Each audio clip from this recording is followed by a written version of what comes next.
1901 কই এটা?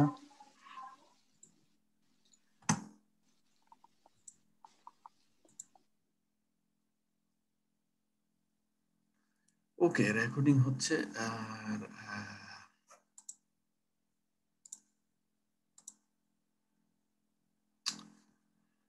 ওকে, আমরা টেস্ট প্ল্যানিং নিয়ে আলোচনা করছি। টেস্ট প্ল্যানিংটা আপনার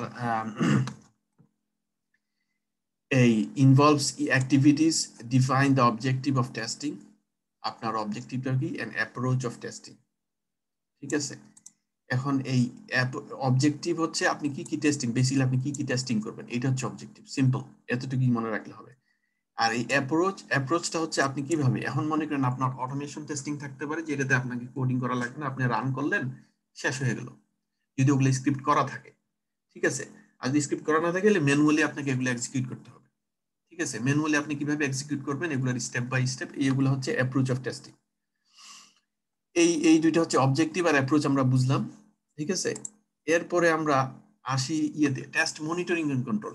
এগুলাতে এই মনিটরিং এন্ড কন্ট্রোল, এটার প্রশ্ন আপনাদেরকে ইন্টারভিউতে প্রশ্ন করা হবে ভেরি লাইকলি, খুবই চান্স আছে এই ধরনের প্রশ্ন করার।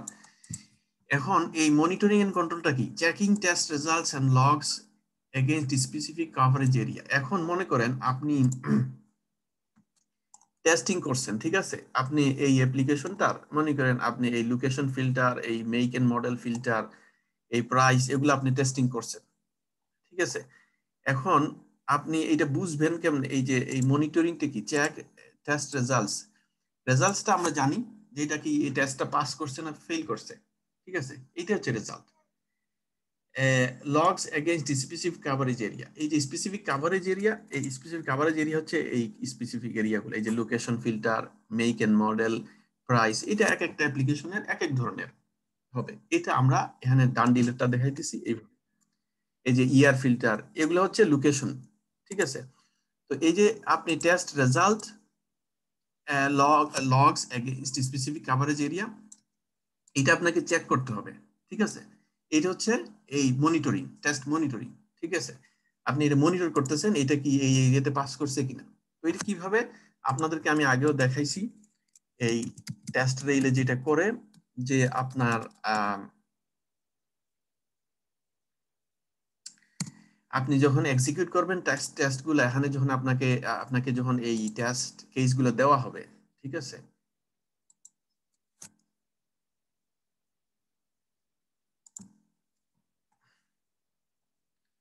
আপনাকে যখন এই টেস্ট কেসগুলো দেওয়া হবে, আপনাকে এই টেস্ট কেসগুলো দেওয়া হয়েছে, ঠিক আছে, এই সবগুলো টেস্ট কেস আপনাকে দেওয়া হয়েছে। এখন আপনি কি করবেন, এগুলো যখন এক্সিকিউট করবেন, এইটা ওপেন করলেন, প্রথমটা ওপেন করবেন, আপনি এই স্টেপগুলোতে যাবেন, এই স্টেপগুলো, একটা স্টেপ 1 করলেন, স্টেপ 2 করলেন, করার পরে আপনি দেখলেন এক্সপেক্টেড রেজাল্ট কি, আপনি দেখলেন এক্সপেক্টেড রেজাল্ট কি, যদি এটা মিলে তাহলে এটা পাস দিলেন, না মিললে ফেল। ঠিক আছে, না মিললে আপনাকে ফেল দিবেন, আর একটা কি করবেন, কেউ বলতে পারবেন, ফেল দিবেন না, যদি এটা যদি মিলে না, এটা যদি মিলে না তাইলে এটা কি, যদি মনে করলেন এটা আপনি, বাগ, এটা বাগ। এক্স্যাক্টলি, তো বাগটা কি করতে হবে, এটা রিপোর্ট করতে হবে ডেভেলপারকে সাইন করে। Exactly, that's it.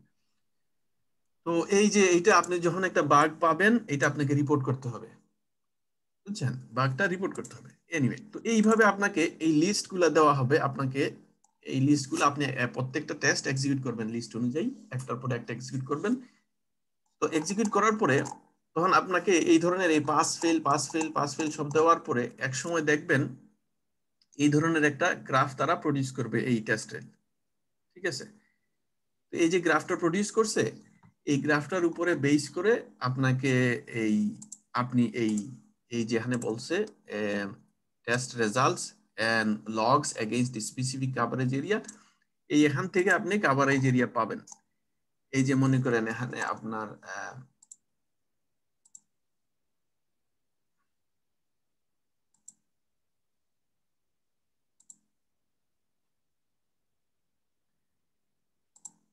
এই যে এই টেস্টগুলা, এগুলা সব ফেল করছে। ঠিক আছে, এখন আপনি জানেন যে এই মনে করেন এই যে ইডিএমএস, এটা হচ্ছে এই কাভারেজ এরিয়া ইডিএমএস এর, এই যে ফি এন্ড পেমেন্ট, দেখছেন ফি এন্ড পেমেন্ট কাভারেজ, এই যে গ্লোবাল সার্চ, এটা হচ্ছে গ্লোবাল সার্চের এরিয়া। এখন আপনি এইভাবে এই এখানে যেটা বলতেছে যে স্পেসিফিক কভারেজ ক্রাইটেরিয়া, আপনি এই কভারেজ ক্রাইটেরিয়া এইভাবে পাবেন যখন আপনি আপনাকে এই টেস্টগুলো এক্সিকিউট করবেন। তখন আপনাকে বিভিন্ন এরিয়া আছে, সব এরিয়াগুলো টেস্ট করা হয়। তখন আপনি জানবেন যে কোন এরিয়াটাতে ফেল বেশি, কোন এরিয়াটাতে পাস বেশি। এইটা হচ্ছে এই টেস্ট মনিটরিং। ঠিক আছে, assigning the level of component system quality based on test results and logs.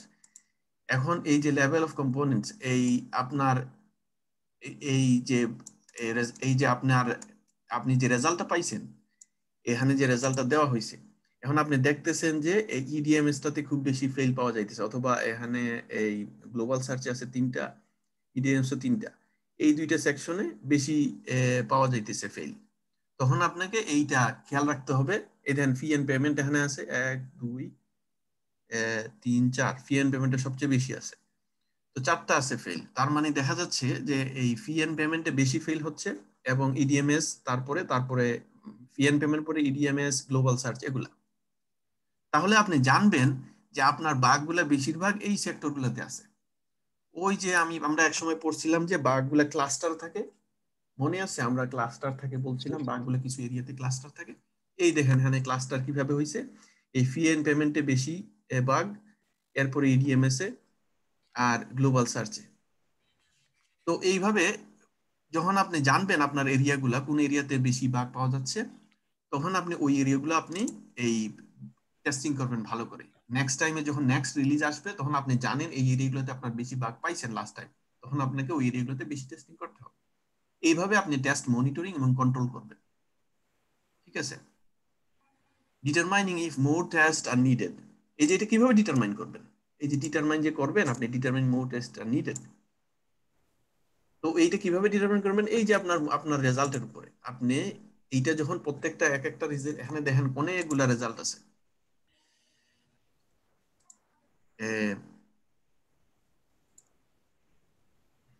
এই দেখেন এখানে অনেকগুলা রান।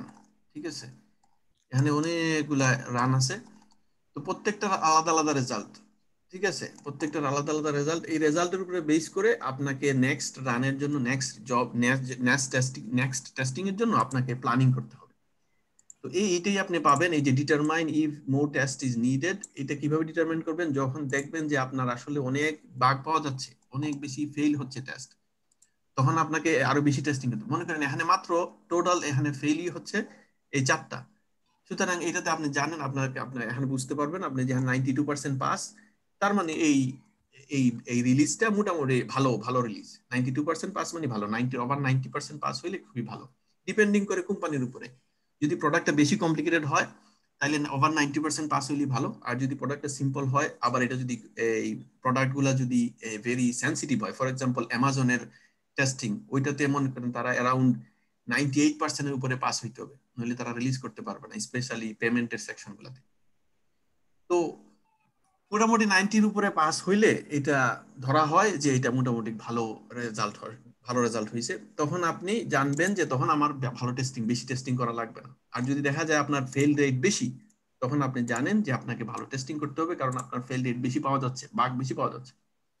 বাগ বেশি পাওয়া যাওয়া মানে এখানে আরো প্রবলেম থাকতে পারে। তো এইটা আপনাকে ডিটারমাইন করতে হবে। এইভাবে টেস্ট মনিটরিং এবং কন্ট্রোল করা হয়।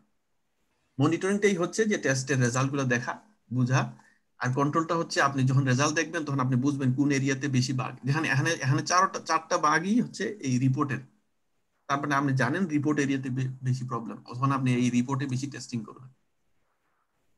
ঠিক আছে, এইভাবে আপনি মনিটরিং এবং কন্ট্রোল করবেন। তো এটা ওয়ান যদি, কোশ্চেন।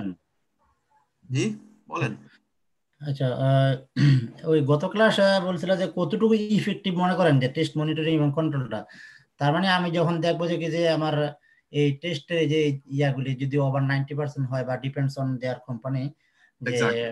হ্যাঁ, তো এখন যদি যেসব সেন্সিটিভ ইস্যু যেমন পেমেন্ট ইস্যুগুলি আছে, ওগুলি যদি দেখা যাচ্ছে যে আমার মানে ওভার কনফিডেন্ট হয়ে যায়, আলহামদুলিল্লাহ, তখন আমি বলবো যে না, ইটস এফেক্টিভ। এই তো এটাই তো answer। এক্স্যাক্টলি। এই এইটা হচ্ছে কোম্পানি ডিপেন্ডেন্ট। আমি আগেও বলতেছি, এখনো বলতেছি, এটা মনে রাখবেন, এই টেস্টের কখন এইটা কি রিলিজ করা যাবে কিনা না, এটা কোম্পানির উপরে ডিপেন্ড করে। ফর এক্সাম্পল, আপনার 99.9% পাস হয়েছে, কিন্তু আপনার পেমেন্টে একটা প্রবলেম আছে, পেমেন্ট নিতে পারতেছে না, তাইলে আপনি এটা রিলিজ করতে পারবেন। একটা বাগ পাইছেন, আপনি 99.9% পাস, কিন্তু এটা পেমেন্ট নিতে পারতেছে না, এটা ক্রেডিট কার্ড অ্যাকসেপ্ট করতেছে না, তাইলে আপনি এটা রিলিজ করতে পারবেন না, আপনার 99.9% হইলেও হবে না। দ্যাট মিন্স আপনার রিলিজটা পিছাইতে হবে। তো এইভাবেই ওই যে গত সপ্তাহে যেটা বলছিলাম, এইভাবে আমাদেরকে কন্ট্রোল করতে হবে, আমাদেরকে বুঝতে হবে আমাদের টেক্সট গুলো কত এফেক্টিভ, আমাদের এই আমাদের এই টেস্ট আমাদের এই প্রোডাক্টটা রিলিজ করা যাবে কিনা এই রেজাল্টের উপরে, এই যে রেজাল্টে যেটা দেখতেছেন এটার উপরে বেস করে আমাদেরকে ডিসিশন নিতে হবে। এখন এই যে চারটা আমরা বাগ পাইছি, প্রবলেম পাইছি, এই চারটার মধ্যে যদি কোনো একটা মেজর হয়ে যেত তাহলে আমরা রিলিজ করতে পারবো না। মেজর বাগ একটা পাইলেও রিলিজ করা যাবে না। মাইনর বাগগুলোর উপরে ডিপেন্ড করে, মাইনর বাগগুলা যদি মনে করেন কেউ কোনো কোম্পানি আছে তারা মাইনর বাগ 5টা অ্যালাউ করে, 10টাও অ্যালাউ করে, ডিপেন্ড করে, বুঝছেন। এখন যদি 5টা তাদের মাইনর বাগ 5টা পাওয়া গেছে, তাদের একটা থ্রেশহোল্ড স্ট্যান্ডার্ড থাকে যে তারা 10টা মাইনর বাগ পাইলে এটা রিলিজ করবে, কিন্তু এর বেশি যদি পায় তাহলে রিলিজ করবে না। সেই ক্ষেত্রে 10টার নিচে হলে রিলিজ করবে, না হলে রিলিজ করবে না। আবার কেউ আছে যে ওরা যদি 50টাও পায় রিলিজ করবে, যদি ওগুলা কোনো এফেক্ট তাদের কাস্টমারের কোনো এফেক্ট না করে, বিজনেসে কোনো এফেক্ট না করে। এটা কোম্পানির উপরে ডিপেন্ড করে। আর মেজর বাগ একটা পাইলেও এটা রিলিজ হবে না। দ্যাটস ইট, সিম্পল, এটা ডান, এটা আপনাকে নো গো দিবে আপনার। তো এটা হচ্ছে টেস্ট মনিটরিং কন্ট্রোল, এটা খুবই ইম্পর্টেন্ট, এটা আপনাকে জানতে হবে, আপনাকে বুঝতে হবে এটা কিভাবে টেস্ট মনিটরিং করা হয়, কিভাবে কন্ট্রোল করা হয়, এটা আপনাকে জানতে হবে। এটা প্রশ্নগুলো আসবে, আপনাকে প্রশ্ন করবে, একটা কমন প্রশ্ন যেটা করে সেটা হচ্ছে কখন তুমি বুঝবা যে টেস্টিং কমপ্লিট, এটা একটা কমন প্রশ্ন। তখন আপনি এইভাবে আনসার করতে পারবেন যখন দেখবেন, আপনি বলবেন যে আমরা যখন আমাদের টেস্টগুলো এক্সিকিউট করবো, আমাদের যে লিস্ট অফ টেস্ট আছে ওগুলো যখন এক্সিকিউট করার পর যখন দেখবো আমাদের কোনো মেজর বাগ পাওয়া যায় নাই, মাইনর বাগগুলা নিয়ে আমরা যখন অ্যানালাইজ করা দেখবো যখন মাইনর বাগগুলা এগুলা কোনো প্রবলেম না রিলিজ করার জন্য, তখন আমরা এটাকে আমরা বলবো যে এটা টেস্ট কমপ্লিট হয়ে গেছে। কিন্তু যদি দেখি মেজর বাগ পাওয়া গেছে, তাহলে আমরা এটা রিলিজ করতে পারবো না, এইটা আমাদের আবার টেস্টিং করতে হবে, মেজর বাগটা ফিক্স করতে হবে, ফিক্স করার পর আবার টেস্টিং। এইভাবে যদি আনসার করতে পারেন তাহলে তারা বুঝবে যে আপনি ইন্ডাস্ট্রির কাজগুলো জানেন, আপনি টেস্টিংটা জানেন। ঠিক আছে, আপনি এই প্রশ্নগুলো সাধারণত করে এবং এগুলো জানতে হবে, আপনাকে এটা আনসার করতে পারতে হবে। এগুলো বেসিক কোশ্চেন, এগুলো যদি আনসার করতে না পারেন তাহলে ধারণা করবে যে আপনি আসলে টেস্টিং সম্বন্ধে ধারণা নাই। ওকে, টেস্ট মনিটরিং কন্ট্রোল, এটা ভেরি ইম্পর্টেন্ট, খেয়াল রাখবেন সবাই। টেস্ট অ্যানালাইসিস, সরি ইউসুফ ভাই, একটা প্রশ্ন। হ্যাঁ বলেন। Unit, component and functional are the same test? Unit test, component, functional test? Okay, আমি ইউনিট টেস্ট সম্বন্ধে বলছিলাম যে ইউনিট টেস্টটা ডেভেলপাররা করে, ঠিক আছে, ওইটা ডেভেলপারদের কাজ, ওইটা আপনার কাজ না, ঠিক আছে। আর কম্পোনেন্ট আর ফাংশনাল, কম্পোনেন্ট হচ্ছে এই ধরনের, এই দেখেন এটা হচ্ছে একটা কম্পোনেন্ট, লোকেশন টেস্টিং এটা একটা লোকেশনটা হচ্ছে একটা কম্পোনেন্ট, মেক এন্ড মডেল হচ্ছে একটা কম্পোনেন্ট, এই প্রাইস পার মান্থ এগুলো সবগুলো একটা কম্পোনেন্ট। আর ফাংশনাল হচ্ছে ফাংশনাল টেস্টিং, এটা কোম্পানি গুলো কাজ করতেছে কিনা। ফর এক্সাম্পল আমি এখানে কাবান দিলাম, কাবান সিলেক্ট করার পরে এখানে কাবানের কারগুলো দেখাচ্ছে কিনা, এইটা হচ্ছে ফাংশনটা চেক করা, এই ফাংশনটা কাজ করতেছে কিনা, এটা হচ্ছে ফাংশনাল টেস্টিং। সো আপনাকে কম্পোনেন্ট আর ফাংশনাল দুইটাই আপনাকে টেস্টিং করতে হবে, ঠিক আছে। এগুলা আপনার এই লিস্টের মধ্যে থাকবে, দেওয়া থাকবে, এই যে টেস্ট কেসগুলো দেওয়া থাকবে, এগুলাতে আপনার টেস্ট সুইটের মধ্যে এগুলা থাকবে, এই রিগ্রেশন টেস্ট সুইটের মধ্যে আপনাকে দেওয়া থাকবে আপনি কোনগুলা টেস্টিং করবেন, এগুলো সব আপনাকে এই দেখেন এখানে লিস্ট সবগুলো দেওয়া থাকবে এইভাবে। তখন আপনি এগুলো টেস্টিং করে যাবেন, একটু টেস্টিং করার পর ইভেন্চুয়ালি আপনি ওই যে রিপোর্ট, এরকম রিপোর্ট একটা প্রডিউস হবে, ওই রিপোর্টটার উপরে আপনি তখন ডিসিশন নেবেন, ঠিক আছে। ওকে, এখন হচ্ছে আপনার এই টেস্ট অ্যানালাইসিস, ঠিক আছে। টেস্ট অ্যানালাইসিসের বেসিকটাই হচ্ছে, ইউসুফ, হ্যাঁ হ্যাঁ, টেস্ট কখন শেষ হবে সেটার আরেকটা তো অ্যান্সার ছিল যে আমরা যখন রিগ্রেশন টেস্টটা করব তখন আমরা টেস্ট এটা শেষ করতে পারি, এটা তো অ্যান্সার আছে, বলতে পারি না? হ্যাঁ, ওই আমি যেটা বলছি, ওই যে আমাদের লিস্ট অফ টেস্ট দেওয়া হবে রিগ্রেশন, আমাদের রিগ্রেশনটা যখন কমপ্লিট হবে, হ্যাঁ এই রিগ্রেশন টেস্ট হচ্ছে আমাদের ফাইনাল রিগ্রেশন টেস্টটাই হচ্ছে একদম শেষের দিকে যেটা। টেস্টিং। হ্যাঁ, তো ওই রিগ্রেশন টেস্টটাই আমার এটা ভালো, এইভাবে চিন্তা করা ভালো। এই যে আনু ভাই যে প্রশ্ন করছে, এই মাসুজি প্রশ্ন করতেছে, এই ধরনের চিন্তা করতে হবে যে টেস্ট কখন কমপ্লিট। আমাদেরকে লাস্টে যে আমাদের একদম শেষের দিকে থাকে রিগ্রেশন টেস্টিং, ঠিক আছে? এই রিগ্রেশন টেস্টিং এ যদি আমাদের সবগুলা টেস্ট আমাদের যদি মেজর কোনো বাগ না পাওয়া যায় এবং মাইনর বাগ যদি থ্রেশহোল্ডের ভিতরে থাকে, ডিপেন্ডিং অন দ্য কোম্পানি, থ্রেশহোল্ডের ভিতরে থাকে, তাহলে আমরা এটা রিলিজ করতে পারবো টেস্টিং কমপ্লিট, ঠিক আছে? কিন্তু তো থ্রেশহোল্ডটা কি, থ্রেশহোল্ড তো যে কোম্পানি মানে যে ইউজার সে এটা ডিফাইন করে যে আমার থ্রেশহোল্ড কোথা থেকে কতটুকু হতে হবে এক্স্যাক্টলি, নাকি? এই থ্রেশহোল্ডটা যে যে কোম্পানিতে, যে এক একটা কোম্পানিতে এক এক ধরনের। আমি বলছি যে কোনো কোনো কোম্পানিতে যে মাইনর বাগ 5টা অ্যালাউ করে। ফর এক্সাম্পল গুগলে যদি কেউ কাজ করে, গুগল, ফেসবুক, বুঝছেন, এগুলা তারা এই অ্যামাজন, এরা মাইনর বাগও 5টার বেশি অ্যালাউ করবে না আমি যতটুকু জানি, ঠিক আছে? কারণ এরা খুবই সিরিয়াস তাদের কোয়ালিটির ব্যাপারে। আর যারা অন্যান্য কোম্পানি আছে, ছোটখাটো কোম্পানি, আমি আগে যখন এওএল এ কাজ করতাম, তারা এরকম 10টা অ্যালাউ করতো, 10 up to 10 মাইনর বাগস। এবং এই যে 10টা বাগ মাইনর, এগুলা আবার তারা অ্যানালাইসিস করতো। এগুলা 10টা বাগ অ্যালাউ করি, ঠিক আছে, কিন্তু এই 10টা মাইনর বাগটাকে আবার অ্যানালাইজ করবে। যখন ফাইনাল, যখন আপনার গো নো গোতে আসবে, যখন রেজাল্ট গুলো চলে আসবে, সব টেস্টের রেজাল্ট আসবে, যখন এইভাবে তারা রেজাল্ট গুলো দিবে, এই রেজাল্ট গুলো আসার পরে তারা এই ফেইল্ড এই টেস্ট গুলা নিয়ে অ্যানালাইজ করবে। যদিও এটা থ্রেশহোল্ডের ভিতরে, মাইনর বাগ থ্রেশহোল্ডের ভিতরে, তারপরেও এগুলা নিয়ে অ্যানালাইজ করবে। এটা হচ্ছে ম্যান্ডেটরি। বাগ যদি 2টাও হয় মাইনর, তাও অ্যানালাইজ করতে হবে, একটা হয় তাও অ্যানালাইজ করতে হবে। এইটা কি ধরনের এফেক্ট পড়বে কোম্পানির প্রোডাক্টের উপরে। যদি দেখা যায় যে এইটা তেমন একটা এফেক্ট হবে না, তখন এটাকে রিলিজ করা হয়। আর যদি দেখা যায় না এটা এফেক্ট হবে, তাহলে রিলিজ করা হবে না। তখন এই ক্ষেত্রে এই ডিসিশনগুলো মেক করার জন্য তখন প্রোডাক্ট ওনারদেরকে নিয়ে আসা হয়। প্রোডাক্ট ওনার কারা, ওইটা এক একটা কোম্পানিতে এক এক ধরনের। তো এই যে ডানডিল আছে, ডানডিল এত বড় প্রোডাক্ট না, এত বড় অ্যাপ্লিকেশন না, এটা অনেক টাকা বানায়, ঠিক আছে, কিন্তু অ্যাপ্লিকেশনটা একদম ছোট। এইটাতে প্রোডাক্ট ওনার তেমন বেশি থাকবে না।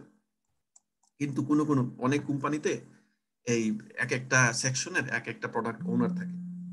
তখন এই বাগটা যে এই প্রোডাক্টের রিলেটেড, আপনি যে বাগটা পাইছেন, এই যে প্রবলেম পাইছেন, এই প্রবলেমটা এই যে গ্লোবাল সার্চের একজন প্রোডাক্ট ওনার থাকবে, অথবা এই গ্লোবাল সার্চ এই পুরো এই সেকশনটা নিয়ে, এই 4-5টা 10টা সেকশন নিয়ে একজনকে প্রোডাক্ট ওনার দিবে। তো প্রোডাক্ট ওনার যারা আছে, তারা ডিসিশন নিবে যে তার এখানে 10টা বাগ পাওয়া গেছে, এই 10টা বাগ পাওয়ার পরেও কি এটাকে রিলিজ করা যায় কিনা। তখন সে আলোচনা করে, সে যদি ডিসিশন দেয় হ্যাঁ এটা রিলিজ করা যাবে, তাহলে হ্যাঁ ইয়েস। আর যদি সে বলে না যাবে না, তাইলে নো। প্রোডাক্ট ওনার কি এটা কি যা একটা কোনো ডেজিগনেশন নাকি যা শুধু প্রোডাক্ট ওর ওনার হচ্ছে, কাজও আছে সাথে সাথে এটাও দেয়, কোনটা?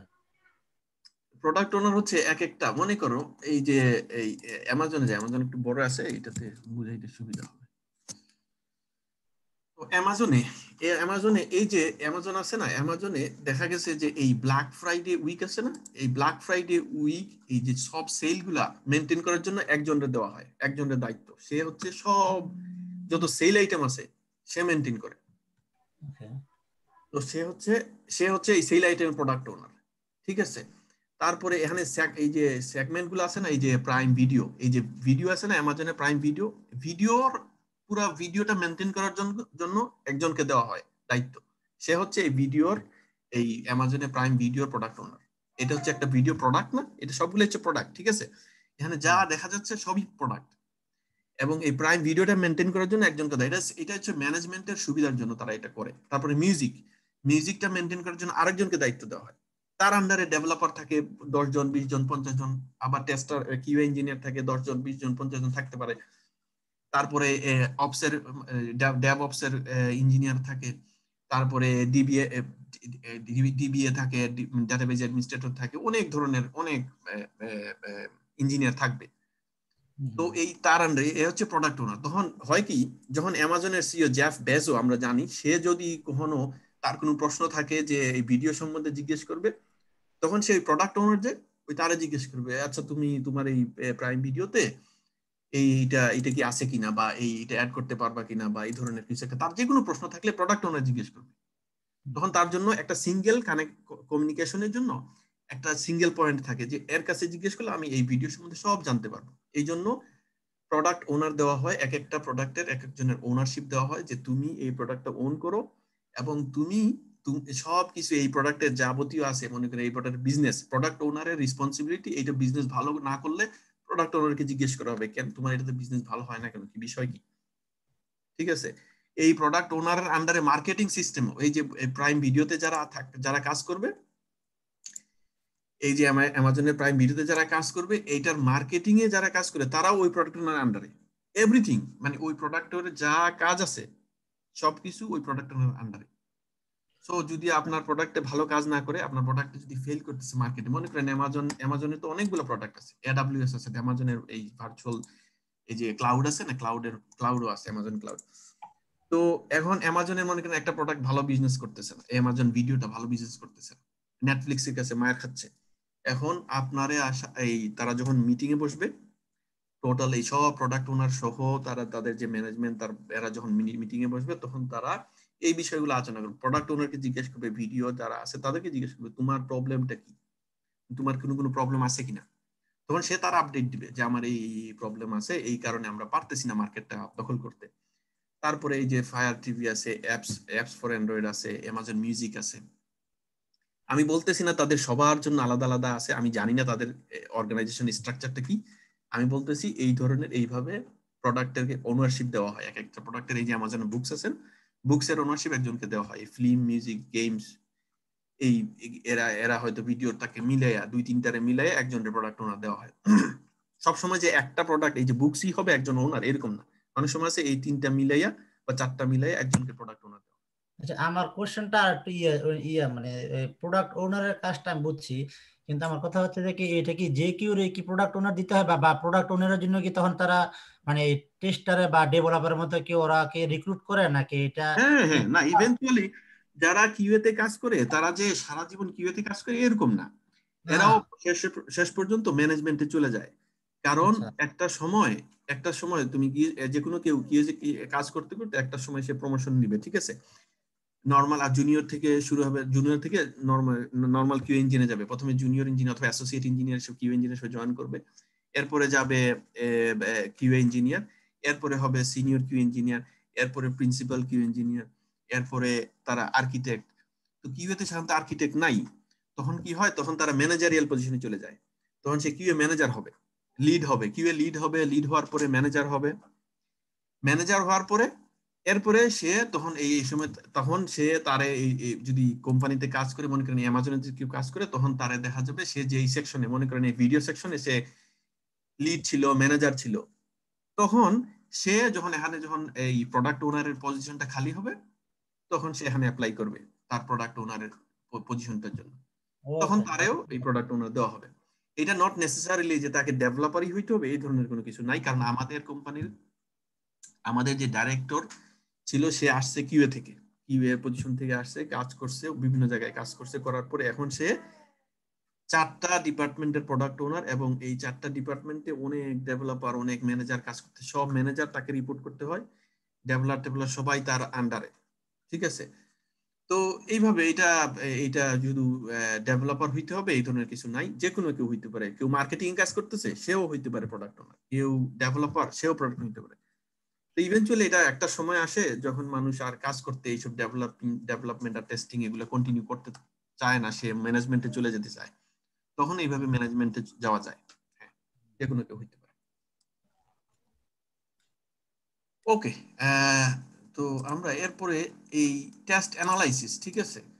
টেস্ট অ্যানালাইসিসটা কি? টেস্ট অ্যানালাইসিসটা হচ্ছে হোয়াট টু টেস্ট, এইটাই হচ্ছে টেস্ট অ্যানালাইসিস। টেস্ট অ্যানালাইসিসটা বুঝতে গেলে কি প্রশ্ন করতে হবে, হোয়াট টু টেস্ট, ঠিক আছে। এখন আমরা যদি আমাদের আমাদের ডান দিকে যাই, আমরা এখানে কি টেস্ট করব, এইটা হচ্ছে টেস্ট অ্যানালাইসিস, ঠিক আছে। এখন আমি যদি কারো প্রশ্ন করি যে এখানে মেজর কোন জিনিসটা টেস্টিং করতে হবে, তাহলে বলতে পারবেন কি মেজর কোন জিনিসটা টেস্টিং করতে হবে? এখানে এই ডান দিলে সার্চিং, ফিল্টার, ইয়েস, এই ফিল্টারটা হচ্ছে মেজর জিনিস। এই ডান দিলের সব মূল হচ্ছে ফিল্টার। এই ফিল্টারটা, এই যে ফিল্টার দেখতেছেন, এই ফিল্টার, এইটাও একটা ফিল্টার। এই যে উপরে যে ট্যাবগুলো আছে এগুলোও ফিল্টার। কারণ এইটা একই কোড, এই ফিল্টারের কোডটা করে কি তারা এইটা চেক করে, এইটা কোডটাতে ইফ এলস গুলো আছে, এখানে যদি এখানে এটা সিলেক্ট করা হয় তাহলে এটা দেখাবা, ওইটা সিলেক্ট করলে ওইটা দেখাবে। এই ফিল্টারটাই হচ্ছে মূলত এইটার মেইন ইঞ্জিন। এছাড়া আর কিছু তেমন একটা এখানে যে ডিসপ্লে, এগুলো হচ্ছে ইনফরমেশন ডিসপ্লে করতেছে। এটা এগুলারে থাম্বনেইল বলে কেউ, আবার এগুলারে কেউ ইয়ে বলে আপনার ডিসপ্লে কার্ড বলে, ঠিক আছে। তো এই যে এই ইনফরমেশন গুলো ডিসপ্লে করতেছে, এটা এত মেজর না। এটা ক্লিক করলে এখানে ইনফরমেশন ডিসপ্লে করতেছে, মেজর, ঠিক আছে, এটা ইম্পর্টেন্ট, আমি বলতেছি না ইম্পর্টেন্ট না, কিন্তু এইটাতে টেস্টিং এর তেমন কিছু নাই। এটাতে ক্লিক করলে ইনফরমেশন গুলো ডিসপ্লে করবে, যে ইনফরমেশন ডেটাবেসে যে ইনফরমেশন গুলো আছে এগুলা ডিসপ্লে করবে এখানে। স্ট্যাটিক আর কি, ফিল্টারটা এখানে মেজর, ঠিক আছে। তো আপনাকে অ্যানালাইসিসটা হচ্ছে হোয়াট টু টেস্ট, অ্যানালাইসিসটা হোয়াট টু টেস্ট, এইটাই অ্যানালাইসিস। এটা হলে, এটা যদি মনে রাখতে পারেন তাহলে আপনার জন্য সিম্পল হবে, এটা মনে রাখা আপনার জন্য ইজি হবে। এরপরে আপনারা ডিটেলস জানবেন। তো হোয়াট টু টেস্টে গেলে আপনি দেখবেন যে আমাকে ফিল্টার টেস্ট করতে হবে, আমাকে এই ফিল্টারগুলো টেস্ট করতে হবে। এখানে গ্লোবাল সার্চ আছে, এই যে এইটা হচ্ছে গ্লোবাল সার্চ, ঠিক আছে। এটা যারা দেখতে পারতেছেন এখানে, এই যে এখানে আমি যে বিএমডব্লিউ লেখছি, এইটা হচ্ছে গ্লোবাল সার্চ, ঠিক আছে। তো এটা গ্লোবাল সার্চ কেন বলা হয় এটা মনে করেন, আচ্ছা যাই, গ্লোবাল সার্চ বলা হয় এই কারণে এখানে সার্চ করলে আপনার যে কোনো কিছু, যে কোনো টার্ম আপনি এখানে সার্চ করতে পারবেন, এখানে যে কোনো টার্ম সার্চ করতে পারবেন। এরকম না যে এটা কোনো কিছু, এটা যেটাই টার্ম সার্চ করবেন এখানে আউডি সার্চ করবেন, আউডি দেখাবে, ঠিক আছে। এটা মানে এই এখানে যেটা দিয়ে সার্চ করবেন, এটা পুরো ডাটাবেসটাকে সার্চ করে যা পাবে আউডি লেখা সব কিছু এখানে দেখাবে। তো এইটা হচ্ছে গ্লোবাল সার্চ, এই জন্য এটাকে গ্লোবাল সার্চ বলা হয়। এনিওয়ে, তো আমরা গেলাম, এটা হচ্ছে টেস্ট অ্যানালাইসিস। টেস্ট অ্যানালাইসিসটা হচ্ছে যে কি টেস্ট করতে হবে, হোয়াট টু টেস্ট। তো আপনি ডিসিশন নেবেন, আমাকে ফিল্টার টেস্ট করতে হবে, আমাকে ডিসপ্লে গুলো টেস্ট করতে হবে, এই থাম্বনেল কাজ করতেছে কিনা, এই যে এখানে আপনি এই ফেভারিট দিলেন, এটা কাজ করতেছে কিনা, এগুলো সব আপনাকে চেক করতে হবে। এনিওয়ে, এভরিথিং যেটাই টেস্ট করতে হবে, এটা হচ্ছে অ্যানালাইসিসের কাজ, টেস্ট অ্যানালাইসিস। এরপর হচ্ছে টেস্ট ডিজাইন। ডিজাইন হচ্ছে হাউ টু টেস্ট। এইটা মনে রাখবেন যে টেস্ট ডিজাইন কিভাবে বুঝবেন, মানে হাউ টু টেস্ট, আপনি কিভাবে এটা টেস্টিং করবেন, এটা হচ্ছে টেস্ট ডিজাইন। এখন দেখেন এখানে টেস্ট ডিজাইনে কিন্তু কিছু ইস্যু আছে। আমাদের এই ডান ডিলটা একদম সিম্পল, তো এই জন্য এখানে কিছু কিছু বিষয় আপনাকে চিন্তা করতে হবে। এখানে হাউ টু টেস্টে গেলে আপনি সিম্পল, আমি যদি ফিল্টার, এই লোকেশন ফিল্টারটা টেস্ট করতে হয়, তাহলে আমি এখানে এই ড্রপ ডাউনে ক্লিক করব। ক্লিক করার পরে আমি একটা লোকেশন সিলেক্ট করব, ডানে ক্লিক করব, এই লোকেশনটা ফিল্টার করে দেখাবে আমাদের, ঠিক আছে। এটা হচ্ছে হাউ টু টেস্ট। কিন্তু এটা যেহেতু সিম্পল অ্যাপ্লিকেশন, কোনো অ্যাপ্লিকেশন আছে যেটাতে আপনি এই লোকেশনটা পাইতে হইলে আপনাকে আগে লগ ইন করতে হবে, তাই না? আছে না এরকম অ্যাপ্লিকেশন? মনে করেন আপনি এই ফেসবুক আছে, ফেসবুকে যদি আপনি কোনো কিছু দেখতে হয়, আপনার ওয়ালে যাইতে হয়, আপনাকে আগে লগ ইন করতে হবে। তখন আপনাকে টেস্ট ডিজাইন জানতে হবে, এই যে টেস্ট ডিজাইন, তখন আপনাকে টেস্ট ডিজাইন জানতে হবে, ঠিক আছে। কারণ আপনাকে যদি বলা হয় যে তুমি এই ফেসবুকের এই তোমার এই ওয়ালে একটা একটা তুমি পোস্ট করছো, এটা কিভাবে টেস্টিং করবা? এখন আপনি যদি বলেন হ্যাঁ আমি তো আমার ওয়ালে যাব, গিয়ে দেখবো এটা ইয়ে হয়েছে কিনা, এই পোস্টটা আছে কিনা, এভাবে বললে হবে না। আপনি বলবেন যে আমাকে প্রথমে লগ ইন টেস্টিং করতে হবে, লগ ইনটাকে আগে টেস্টিং করতে হবে। লগ ইন যদি কাজ করে, এরপরে আপনি যাবেন আপনার আপনি পোস্ট কাজ করে কিনা, তখন গিয়ে আপনি জানতে পারবেন আপনার ওয়ালে পোস্টটা কাজ করে কিনা। এই যে ডিজাইনটাতে আপনি চিন্তা করতে হবে আপনার প্রথম স্টেপটা কি হবে, প্রথমে আপনাকে কি টেস্টিং করতে হবে, এইটা হচ্ছে হাউ টু টেস্ট। এখন মনে করেন এই যে অ্যামাজনে আপনি আছেন, ঠিক আছে। এখন আপনাকে বলা হয়েছে আপনার এই অর্ডারগুলা, ইউর অর্ডারস, এই অর্ডারগুলা আপনার সবগুলা আছে কিনা এখানে দেখবেন। এটা কিভাবে টেস্টিং করবেন? তখন আপনাকে প্রথমে লগ ইনটা কাজ করে কিনা এটা দেখতে হবে, ওইটা টেস্টিং করবেন, এরপরে অর্ডারগুলো দেখতে হবে। তখন আসে ডিজাইনের থিঙ্কিং। এই ডিজাইন সেকশনে যখন আপনি আসবেন, তখন টেস্ট ডিজাইন যখন আপনি করবেন, হাউ টু টেস্ট আসবেন, তখন আপনি এগুলো সব জানতে হবে যে আমাকে প্রথমে লগ ইন করতে হবে, তারপর ওইটা করতে হবে, প্রথমে রেজিস্ট্রেশন করতে হবে, তারপর ওইটা করতে হবে। মনে করেন আপনাকে বলা হইলো আপনার কোনো অ্যাকাউন্ট নাই ফেসবুকে, আপনি নতুন আসছেন, আপনি ফেসবুকে একটা পোস্ট করবেন, কিভাবে করবেন, ওইটা টেস্টিং কিভাবে করবেন, তখন আপনি বলবেন যে আমি প্রথমে রেজিস্ট্রেশন করতে হবে, এরপরে লগ ইন করতে হবে, এরপরে পোস্ট করতে হবে।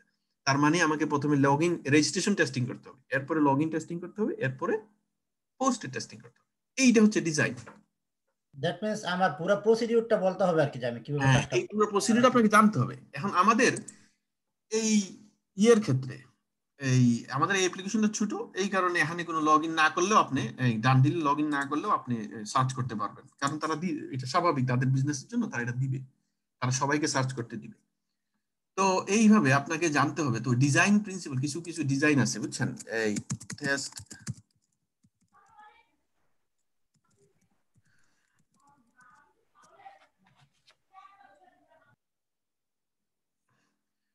তো এখানে ডিজাইনের এই আপনার টেস্ট ডিজাইনের কিছু কিছু ডায়াগ্রাম আছে যেগুলা আপনাকে অনেক সময় আছে ইন্টারভিউতে বলবে।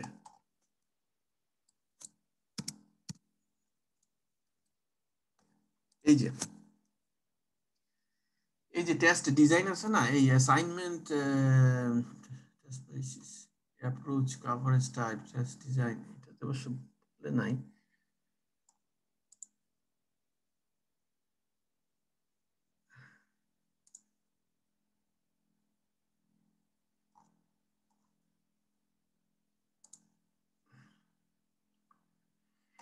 এনিওয়ে এখানে টাইম স্পেন্ড না করে, এনিওয়ে টেস্ট ডিজাইনে আপনাকে তখন এই ধরনের এই প্রথমে আপনাকে একটা বক্স দিবে। ফর এক্সাম্পল আমি দেখাই আপনার,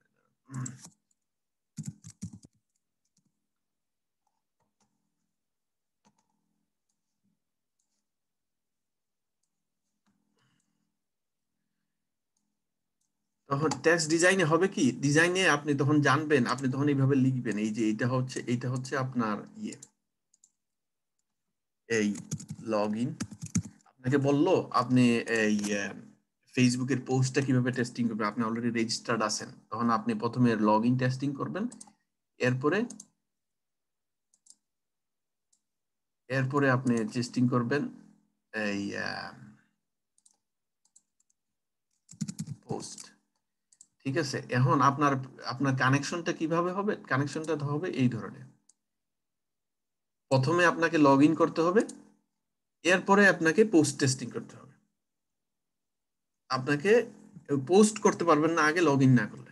এইটা হচ্ছে ডিজাইন। এখন এইটা যদি আপনাকে বলা হয় যে আমার একটা অ্যাপ্লিকেশন আছে, আমার অ্যাপ্লিকেশনটা হচ্ছে এই লগ ইনের উপরে পোস্ট দেখা যায়, এখন আমি তোমাকে বললাম যে তুমি এইটা টেস্ট ডিজাইন করো, কিভাবে করো?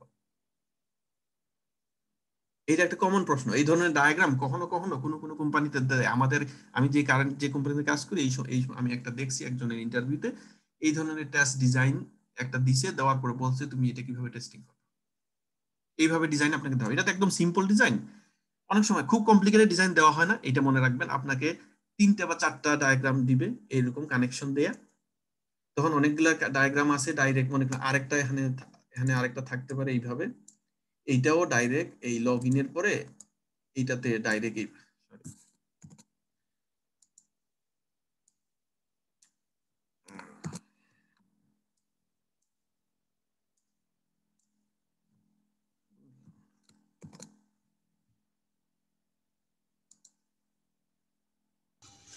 মাঝখানে সাইনটা দেখেন এরো আছে ইসুফ ভাই, মাঝখানে মিডলে আছে এক সাইন। হ্যাঁ, থ্যাংক ইউ। তো এই যে এখন মনে করেন এখানে আরেকটা আছে, সরি,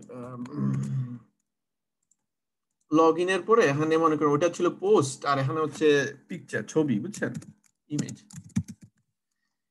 এখন আপনি চাইলে ইমেজও আপলোড করতে পারেন। এখন এই একটা আপনাদের ডায়াগ্রাম দেওয়া হয়েছে, এটা হচ্ছে আমার এই ধরনের একটা অ্যাপ্লিকেশন আছে যেখানে লগ ইন করার পরে আপনি ইমেজ আপলোড করতে পারেন, পোস্ট করতে পারবেন, লেখা দিতে পারবেন।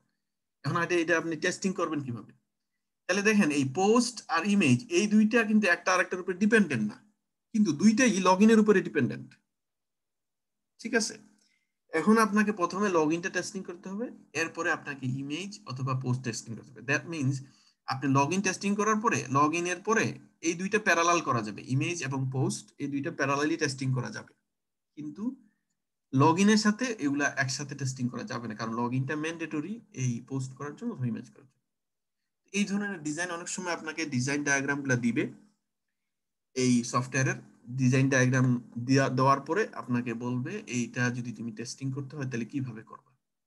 তখন আপনি বলবেন যে আমি লগইনের জন্য আলাদা আমার টেস্ট থাকবে, পোস্টের জন্য আলাদা টেস্ট থাকবে, ইমেজের জন্য আলাদা টেস্ট থাকবে। যেহেতু লগইনটা ম্যান্ডেটরি তখন এই পোস্ট টেস্টিং করার প্রি কন্ডিশন হচ্ছে লগইন কমপ্লিট হতে হবে, ইমেজ টেস্টিং করার প্রি কন্ডিশন হচ্ছে লগইন কমপ্লিট হতে হবে।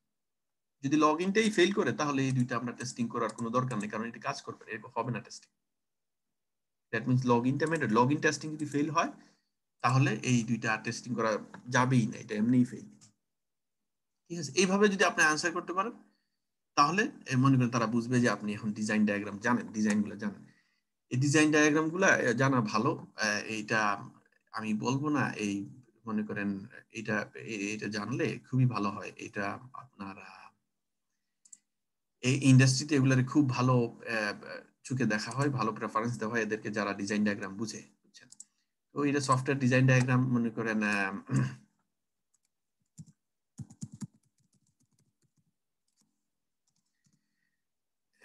এই যে ডিজাইনগুলো আছে অনেক কমপ্লিকেটেড ডিজাইন হয়, ঠিক আছে, আবার সিম্পল ডিজাইন হয়, ঠিক আছে।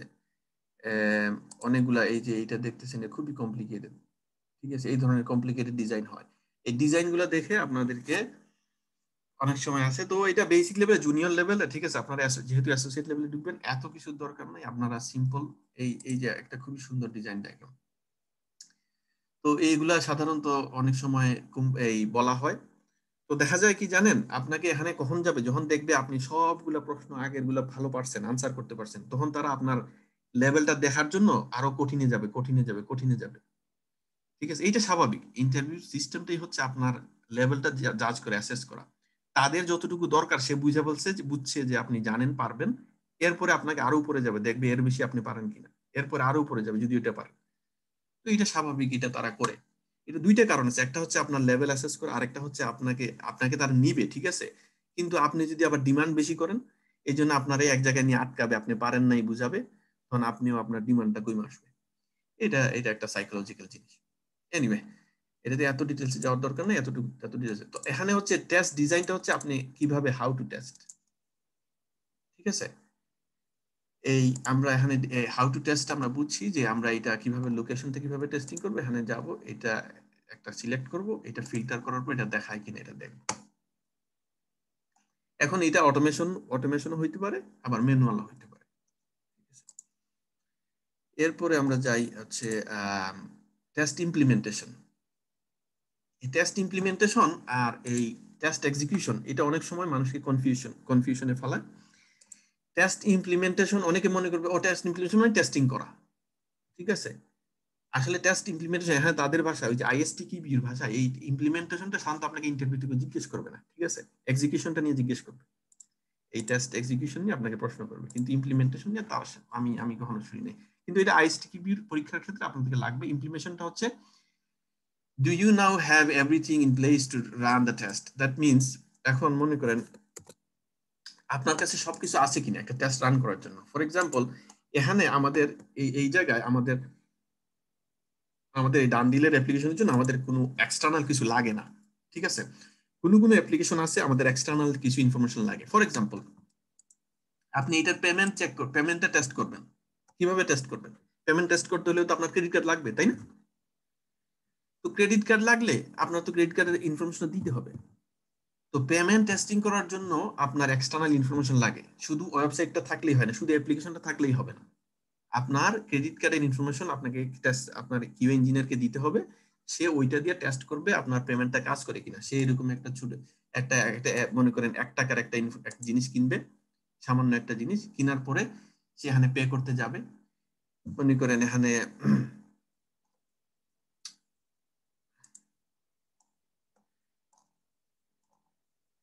আমি এটা কিনলাম, এটা কেনার পরে আমি এটা যখন পে করতে যাব তখন আমি বলতে পারবো যে আমার এই তখন আমি যখন পে করব তখন আমি বুঝতে পারবো যে আমার পেমেন্টটা কাজ করতেছে। তো পেমেন্টটা কাজ করতেছে এটা টেস্টিং করার জন্য আমাকে ক্রিটিক্যাল ইনফরমেশন লাগবে। তো এরকম অনেক সময় এক্সটার্নাল ডিপেন্ডেন্সি থাকে। ফর এক্সাম্পল আপনি একটা ইম্পোর্ট টেস্ট করতেছেন, ঠিক আছে? ইম্পোর্ট টেস্টটা হচ্ছে আপনি কোনো কিছু ইম্পোর্ট করা, ঠিক আছে? ফর এক্সাম্পল আপনি ছবি আপলোড করবেন ফেসবুকে। তো ফেসবুকে ছবি আপলোড করার জন্য আপনার এক্সটার্নাল ডিপেন্ডেন্সিটা কি? ছবি। ছবি লাগবে। হ্যাঁ, একটা ছবি লাগবে, ঠিক আছে?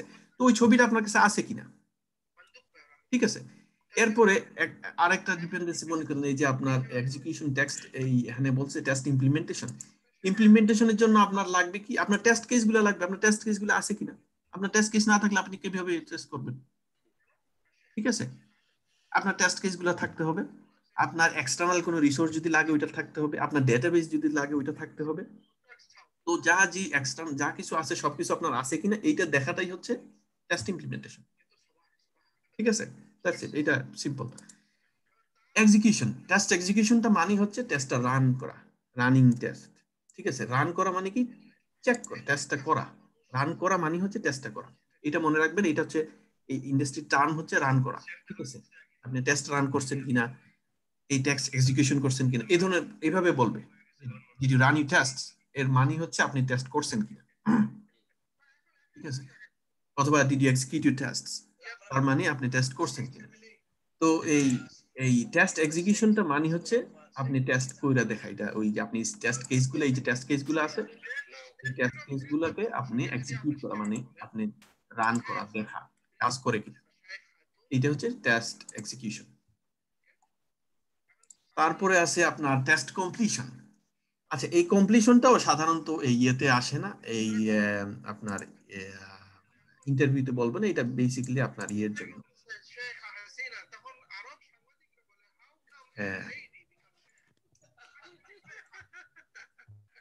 এইটা সাধারণত আপনাকে ইয়েতে বলবে, এই টেস্ট কমপ্লিশনের প্রশ্নটা এই ধরনের আসে, কখন বুঝবা কিভাবে টেস্ট কমপ্লিট হয়েছে? হ্যাঁ, ইন্টারভিউতে আসবে, কিন্তু এটা মেইনলি এই যে টেস্ট কমপ্লিশন, এটা আপনার ইয়েতে এই আইএসটিকিউতে এই ধরনের প্রশ্ন আসে যে গ্যাদারিং, আপনি যে gathering data and reporting go no go. Go no গোটা আমরা জানি, এখন বুঝছি যে গো মানে হচ্ছে রিলিজ হবে, আর নো গো মানে রিলিজ হবে না, ঠিক আছে? এখন আপনি এই অ্যাপ্লিকেশনটা, আপনি এই টেস্টগুলো এক্সিকিউট করছেন, করার পরে আপনাকে এতগুলো ফেল আপনি পাইছেন, এই যে 27 ফেইলস, ঠিক আছে? এই যে এখানে দেখেন 51% ফেল, আর আপনার 47% হচ্ছে আপনার পাস।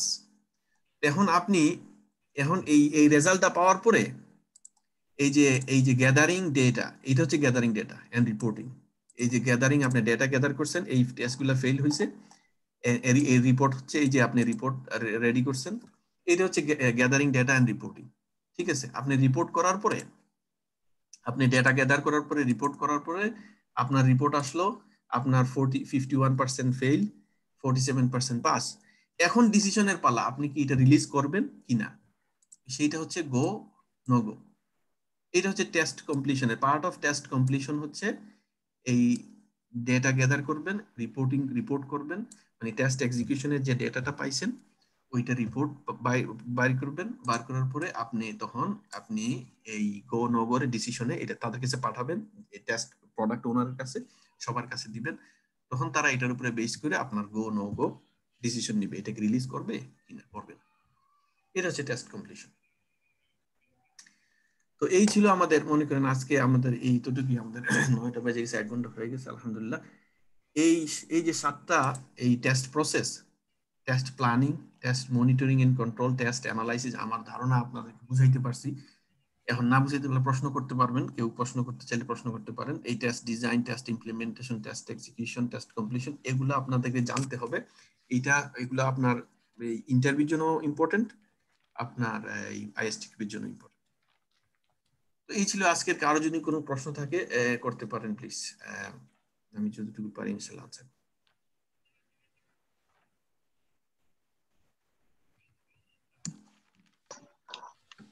ইউসুফ ভাই, আমার প্রশ্নটা হলো,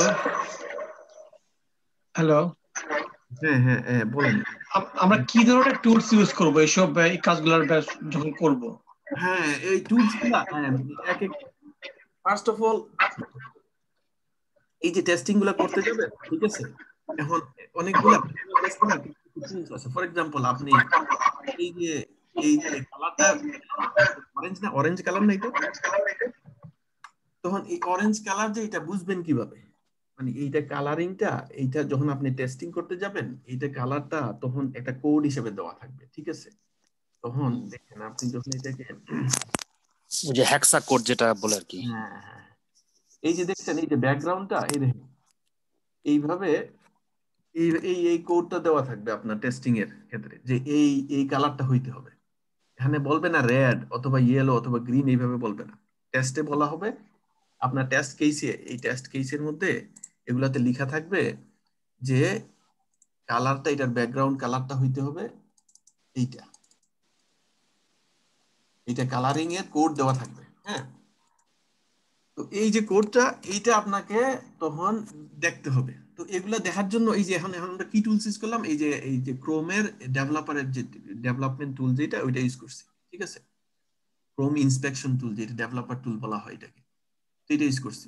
তারপরে দেখেন এখানে এই যে ইন্সপেকশন সিলেক্ট করার জন্য কিছু টুল আছে, এই যে এখানে আমি সিলেক্ট করছি, এটার ইনফরমেশন এটা আমাকে দিতেছে, দেখেন আপনারা এই যে ইমেজ, তারপরে এটার নাম দিছে, বুঝছেন? তারপরে আপনার এখানে আমি যদি সিলেক্ট করি, এইটার এই সিএসএস প্রপার্টি গুলো যেগুলো আছে এগুলো দিতেছে, ঠিক আছে? 13 পিক্সেল ল্যাটো এইটার ফন্ট, ঠিক আছে? দেখতেছেন আপনারা? তো এই যে এগুলা টুলস অনেকগুলো আছে, এগুলা অনেক ধরনের টুলস আছে, বিভিন্ন টেস্টিং এর জন্য বিভিন্ন ধরনের টুলস, বুঝছেন? আবার এই ম্যানুয়াল টেস্টিং এর জন্য আবার আপনাদেরকে আমি দেখাই দিব ইনশাল্লাহ আরেকটা, এই আপনারা কিছু স্ক্রিপ্ট আপনারা নিজেরা লিখতে পারবেন। ওটা লেখা লাগবে না, এটা অটোমেটিক। আপনি যখন এখানে আসবেন এটাতে সিলেক্ট করবেন, এটা রেকর্ড করতে থাকবে, এটা রেকর্ডিং এন্ড প্লেব্যাক বলা হয়। ওইটা আমি দেখাই দিব, তখন আপনারা যখন রান করবেন ওইটা, তখন ওইটা ওই কোডটা ঠিক এইভাবে আসবে। আসার পরে এখানে এটাতে সিলেক্ট করবে, এটা সিলেক্ট করার পরে সে এটাতে ডানে ক্লিক করবে, ক্লিক করার পরে আপনি এটা দেখতে পারবেন এটা যে ফিল্টার হয়েছে। তো ওই ধরনের টুল অনেকগুলা ডিফারেন্ট ডিফারেন্ট টাস্কের জন্য ডিফারেন্ট টুলস আছে। এখন এই যে ডেভেলপার টুল যেটা আছে, এই যে ক্রোমের ডেভেলপার টুল আছে, ফায়ারফক্সের ডেভেলপার টুল আছে, সব ব্রাউজার গুলোতে এখন ডেভেলপার টুলস গুলো ম্যান্ডেটরি দিয়ে দিছে, কারণ ওগুলা না থাকলে এই ডেভেলপাররা ইউজ করে না, টেস্টাররা কেউ ইঞ্জিনিয়ার কেউ ইউজ করে না ওগুলা। ক্রোম সবচেয়ে বেশি ইউজ হয় ইন্ডাস্ট্রিতে, এই আপনার সফটওয়্যার ইন্ডাস্ট্রিতে। এর কারণ হচ্ছে ক্রোমের ডেভেলপার টুলটা খুবই রিচ, ভেরি রিচ। তাদের অনেকগুলো ডিটেলস আছে, এই যে কনসোল আছে, এই যে কনসোলটা আপনাকে ইউজ করতে হবে। দেখছেন এখানে অনেকগুলো ফেল আছে না, এখানে এই যে এই কলগুলা ফেল হয়েছে, এটা আপনাকে দেখতে হবে। এই ধরনের কাজও আপনাকে করতে হবে। মনে করেন আপনি এখানে একটা ফিল্টার করছেন, এখন আপনি ফিল্টারে আসার পরে এখানে এটা ক্লিন করি, এখানে ফিল্টার করার পরে আপনি এখানে দেখতে হবে এখানে কোনো এরর আসতেছে কিনা। যদি কোনো এরর আসে তাহলে আপনাকে এটা রিপোর্ট করতে হবে, বলতে হবে যে এখানে এরর পাইতেছি। অনেক সময় এই এরর গুলো এখানে ফ্রন্ট এন্ডে কোনো ডিফারেন্ট করবে না, কিন্তু এই এরর গুলো ইম্পর্টেন্ট, এগুলো হ্যান্ডেল করতে হবে, দেখতে হবে কি জন্য এরর হইতেছে। তো এটা হচ্ছে ডেভেলপারের টুল, ডেভেলপার টুল, ঠিক আছে? ক্রোম ডেভেলপার টুল। এই ক্রোম ডেভেলপার টুলটা এইটা ইউজ করা হয় ভেরি আপনার খুব বেশি ইউজ করতে হবে। এই নেটওয়ার্কিং কলগুলো, এই নেটওয়ার্কের কলগুলো যেগুলো আছে এগুলো আপনি দেখতে হবে। তো মানে কি আপনার এই টুলটা কি তাহলে ডেভেলপার আর টেস্টার দুজনে শেয়ার করে, দুজনে একই সাথে এটা কাজ করবে? না, এটা আপনারটা আপনি করবেন, এটা তো আর শেয়ারিং না, এটা আপনারটা। আপনি যখন এই ওয়েবসাইটে টেস্টিং করবেন, ঠিক আছে? আমি যখন বাগগুলো আমি করব, রিপোর্ট করব, তখন কি এটাতে করব না আমি জিরাতে করব? না, আমি যেটা বলতেছি হচ্ছে ওই মশিউর ভাই প্রশ্ন করেছিল টুলস গুলা কি ইউজ করব, ঠিক আছে? এই ধরনের টুলস গুলো ইউজ করা লাগে। সব সফটওয়্যার টেস্টিং এর ক্ষেত্রে এই টুলসটা ইউজ করতে হবে এরকম না, ঠিক আছে? যেই জিনিসটা আপনি টেস্টিং করতেছেন ওইটার জন্য যদি কোনো টুলস লাগে তাহলে এই ইউজ করা লাগে। ফর এক্সাম্পল আপনি এখানে টেস্টিং করতেছেন ফিল্টার, আপনার এই টুলস গুলো কিছুই লাগবে না, আপনার এই পুরো সিস্টেম, এই পুরো জিনিসটা কোনোটার দরকার নাই। আপনি এই জাস্ট এই ফিল্টার টেস্ট করতেছেন, আপনি এখানে আসলেন, ফিল্টার টেস্ট করলেন, দেখলেন ফিল্টার কাজ করতেছে কিনা। এই কেউ আঁকাআঁকি করেন না ভাই প্লিজ। তো আপনারা এখানে অ্যাক্সেস পাবেন, এটা হ্যান্ডেল করতে পারবেন। এখানে মাউস দিয়া ইয়ে করলে আঁকা আগে আসবে। যাই হোক, তো আপনার এই ফিল্টার টেস্ট করার ক্ষেত্রে আপনার কোনো টুলসের দরকার নেই, ঠিক আছে? কিন্তু কিছু ইনফরমেশন চেক করার জন্য টুলস লাগবে। ফর এক্সাম্পল এই যে আমি বললাম যে এইটার ব্যাকগ্রাউন্ড কালারটা কি, এটা টেস্ট করার জন্য টুল লাগবে। এই যে এটা গ্রিন কিনা, এটা টেস্ট করার জন্য টুল লাগবে। এটা ব্লু কিনা, এটা টেস্ট করার জন্য টুলস লাগবে আপনার। তারপরে এটার এই যে ইমেজের সাইজটা কত, এটা দেখার জন্য আপনাকে টুলস লাগবে। ইমেজের সাইজটা দেখতে হলে আপনাকে এটা এখানে গিয়ে আপনাকে দেখতে হবে এটা ইমেজটা সাইজ কত। এসু ভাই আমার মনে হয় এই টুলস গুলি তো মনে হয় এই কোম্পানি থেকে প্রোভাইড করবে, ঠিক না? এগুলো সব ম্যাক্সিমাম টুলস, যা টুলস ইউজ করা হয় ম্যানুয়াল টেস্টিং এ 99.9% টুলস হচ্ছে ওপেন সোর্স ফ্রি। এগুলো আপনি যখন যাবেন, আপনি যখন কোনো জায়গায় জয়েন করবেন, তখন তারা আপনাকে বলবে যে এই বিষয় এই টুলস গুলো তুমি ইউজ করতে পারো। কিন্তু আপনি যদি জানেন কোনো টুলস যেটা তাদেরটা ইউজ, আপনি একটা টুলস অলরেডি ইউজ করছেন, বুঝছেন, ইমেজ পিক আপের জন্য, এই মনে করেন ইমেজ চেক করা, এটার কালারটা কি, এটার জন্য মনে করেন 1000 টুলস আছে। আপনি একটা ইউজ করছেন অলরেডি, আপনার কাছে ওইটা আছে, আপনি আরেকটা ইউজ করা লাগবে না, তাদেরটা ইউজ করা লাগবে না। কিন্তু সাধারণত আপনি যখন যাবেন, আপনার যে সুপারভাইজার একজন আপনাকে দিবে, আপনার বডি বা তারা বলে বডি অথবা সুপারভাইজার বলে, তো আপনার সাথে যাকে অ্যাসাইন করে দিবে সবকিছু দেখানোর জন্য, সে আপনাকে বলবে যে এই টুলস গুলো, এখানে যে টুলস গুলো আছে দেখেন, এখানে টুলস গুলো এখানে অনেকগুলো টুলস আছে, ঠিক আছে। এই যে কুকি ম্যানেজার, এই কুকি ম্যানেজার এটা আপনাকে ইউজ করতে হবে, এটা একটা টুল। কেন ইউজ করতে হবে? আপনি যখন লগ ইন চেক করবেন, log in log out check করবেন, এই সময় আপনাকে দেখতে হবে যে কুকি ডিলিট করলে, এই যে কুকি গুলো, এই যেমন আমি ডিলিট করে দিচ্ছি কুকি, ঠিক আছে। এখন যদি আমি রিফ্রেশ করি পেজটা, দেখবেন আমার নাম চলে গেছে হাতে, দেখছেন, চলে গেছে, দেখছেন, আমাকে বলতেছে আবার কুকি সিলেক্ট করে অ্যাকসেপ্ট করার জন্য সবকিছু। তো এই কুকি ম্যানেজার এটা আপনার, এটা কমন একটা টুলস, এটা সবসময় সবাইকে মানে ম্যাক্সিমাম কোম্পানিতে ইউজ করতে হয়, কারণ এটা আপনাকে কুকি ডিলিট করতে হবে, ডিলিট করে দেখতে হবে যে আপনাকে আসলে এটা ডিলিট করে কিনা, ঠিক আছে। তো এই ধরনের অনেকগুলো টুলস থাকবে, এগুলোর অ্যাডঅনস বলা হয়, ক্রোমের অ্যাডঅনস। এগুলোতে আমরা ইনশাআল্লাহ যখন আমরা টেস্টিং এ যাব, আমরা যখন প্র্যাকটিক্যালি কাজ করব, তখন আমরা ইনশাআল্লাহ এই টুলস গুলো সম্বন্ধে জানবো। সুন্দর প্রশ্ন মশির ভাই, এই ধরনের জানতে হবে, যদি জানেন, ভালো জানেন, তাহলে আপনারা এই টুলস গুলা সম্বন্ধে জানলে তারা আপনার জব পাইতে সুবিধা হবে, ঠিক আছে। এগুলা ইয়েতে আসবে না, আপনার এই আইএসটিকিউবের জন্য কোনো দরকার নাই, কিন্তু জবের জন্য ম্যান্ডেটরি, আপনাকে জানতেই হবে, কিছু কিছু টুলস ইউজ করে আপনাকে জানতেই হবে, না জানলে আপনাকে জব দিবে না। আপনাকে যদি বলে, ইউসুফ ভাই, হ্যাঁ বলেন, আমরা কোন ধরনের টুলস ইউজ করব সেটা ডিপেন্ড করবে আমরা কোন ধরনের টেস্ট করতেছি সেটার উপর, না? Exactly, yes. তো সবগুলো টুলসের ক্ষেত্রে, এই যে আমি বললাম না, এই যে মনে করেন ফিল্টারের ক্ষেত্রে কোনো টুলসের দরকার না, আপনি জাস্ট এখানে আসবেন, ফিল্টার করবেন, দেখবেন এটা ফিল্টার হয়েছে কিনা, দ্যাটস ইট।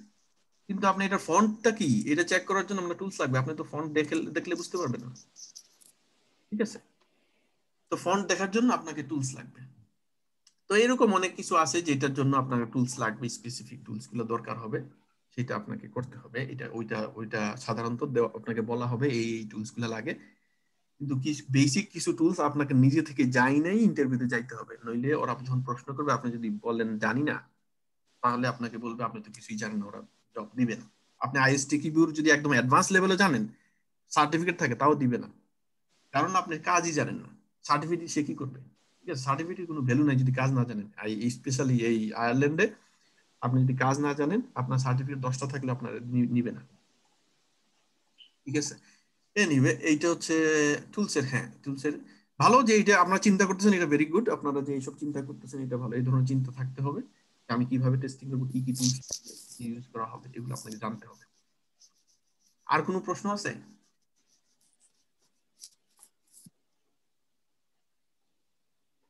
আপনি যে আরেকটা জিনিস বলছিলেন প্রথম দিকে প্রায়, যে আমরা এক একজন এক একটা ওয়েব নিয়ে কাজ করব, তো সেটা চুজ করার ব্যাপারে কি আপনার কোনো সাজেশন আছে, যে ফার্স্ট টু লাস্ট একটা ওয়েবের উপরে কাজ করার জন্য? আপনি এরকম একটা কথা বলছিলেন, মনে আছে কিনা? হ্যাঁ বলছিলাম, আমি আগেই বলছি, প্রথমেই বলছি সবাই একটা পিক আপ করবেন।